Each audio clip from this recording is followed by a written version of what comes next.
Maintenant, je voulais parler d'Ethereum et de la puissance des moyennes mobiles 50 et 200.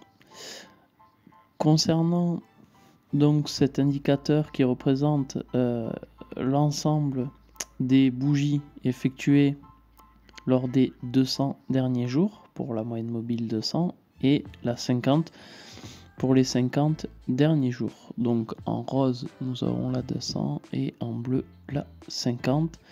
Et lorsque la 50, donc la bleue, passe au-dessus de la rose, on parle de golden cross. Et en général, c'est assez bullish et des mouvements haussiers importants sont à noter sur les crypto-monnaies. Et là, on peut voir que c'est bientôt ce qui risque de se passer sur Ethereum.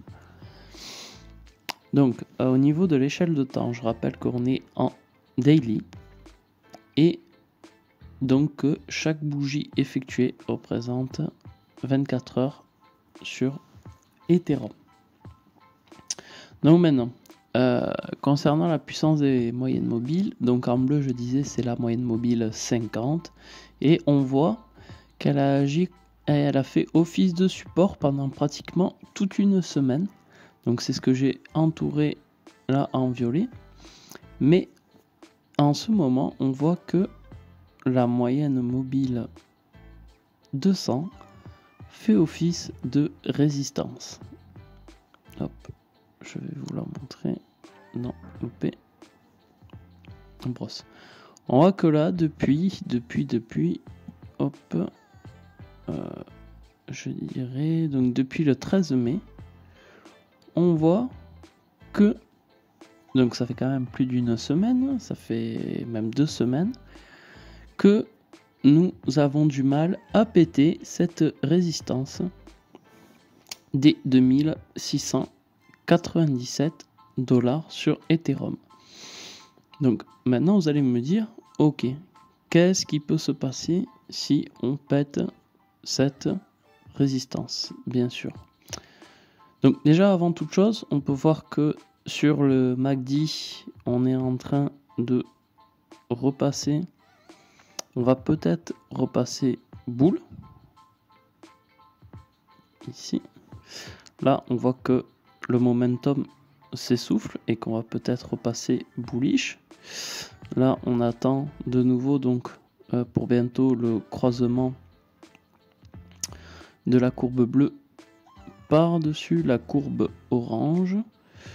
Attention donc au RSI 66, on est proche de la zone de survente, mais il n'est pas impossible que un mouvement haussier se fasse également.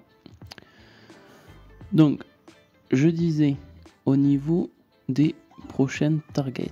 Donc, pour les prochaines targets, hop, on va rajouter les bandes de Bollinger. Alors, pourquoi il ne veut pas me les mettre? On va passer en vue weekly. Pour les bandes de Bollinger. Alors, je sais pas pourquoi. Pourquoi tu ne veux pas me les afficher? Hop, petit souci technique. Voilà. Donc, je vais repasser en vue daily. Voilà. Donc là, en plus, on voit aussi des bandes de Bollinger extrêmement comprimées. Donc ça rajoute, en fait, ça va rajouter une explosivité lorsqu'Ethereum, si Y, ça va rajouter de l'explosivité, soit vers le haut, soit vers le bas. On espère tous, bien sûr, vers le haut.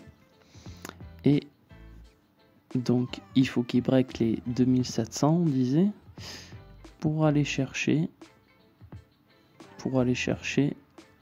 hop, si on se met en weekly, les 3300 $ d'ici la fin de la semaine.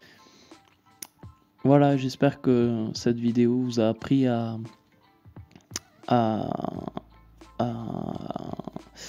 comprendre pourquoi des fois nous avions des supports, pourquoi des fois nous avions des ranges que nous avions du mal à sortir, et comment définir une target de sortie, notamment en jouant sur les différentes unités de temps, en utilisant moyenne mobile 50-200 et bande de Bollinger. Prenez soin de vous, à plus.